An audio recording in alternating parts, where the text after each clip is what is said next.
Welcome back, and if this is your first time on the channel, consider subscribing to get updates and notifications on new videos and help the channel grow.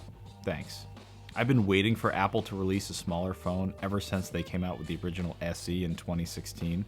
So if you're like me, you want to know what it's like to use the 12 mini, how does it compare against the original SE, what's it like to type on, and how is the transition coming from a larger phone like a iPhone 10, 10s. The first thing you notice about the 12 mini is that it shares a common design language with the original SE, including the squared off corners and the slight bevel around the edge of the screen.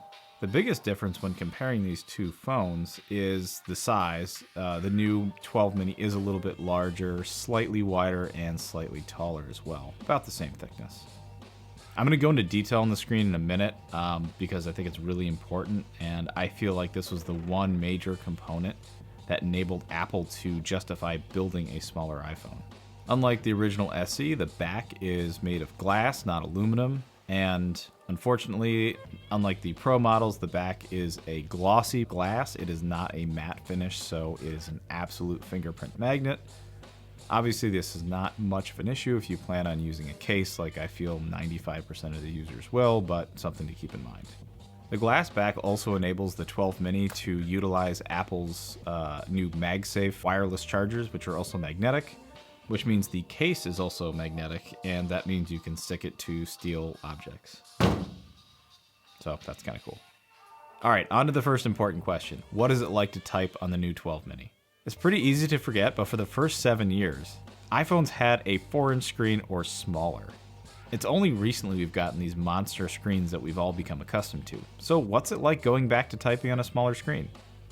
To find out, I used an online test to measure the speed and accuracy of typing random words into the iPhone SE, the iPhone 12 mini, and just for fun, my old iPhone 10s. Especially, this might be relevant if you're switching from a larger phone and want to know what the difference is. What the results show is that the typing speed and screen size are correlated, but it's not as much of a factor as I initially thought, being slightly slower than the 10s, but faster than the SE. The iPhone mini had about a 91% accuracy, and this is obviously with autocorrect turned off.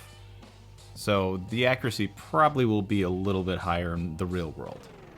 From a personal note, the typing experience on both the Mini and 10s were different, and I wouldn't really say the Mini was worse or the 10s was better, but they were just different.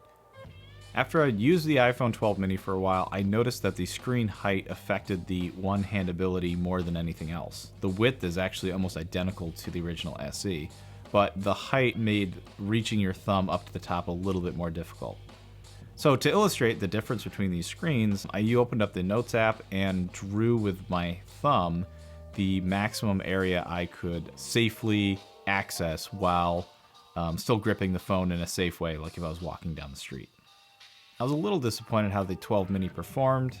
It was hampered mostly due to the edge-to-edge screen having a much taller footprint and making it harder to reach the stuff at the top of the screen. Okay, so here's my theory as to why Apple chose now to release a smaller iPhone, and it all has to do with that edge-to-edge display. I read a report in 2018 that correlated mobile phone display size with user screen time. The larger the screen, the more time the user spent on that device. Now, for manufacturers like Google and Apple, who also have ecosystems, it is financially beneficial for them, for users to spend more time consuming apps, games, and media on their devices. And it's not just the size of the screen that matters. I noticed substantial differences when using the SE and the 12 mini because the new screen is a quote-unquote Super Retina XDR screen with high dynamic range.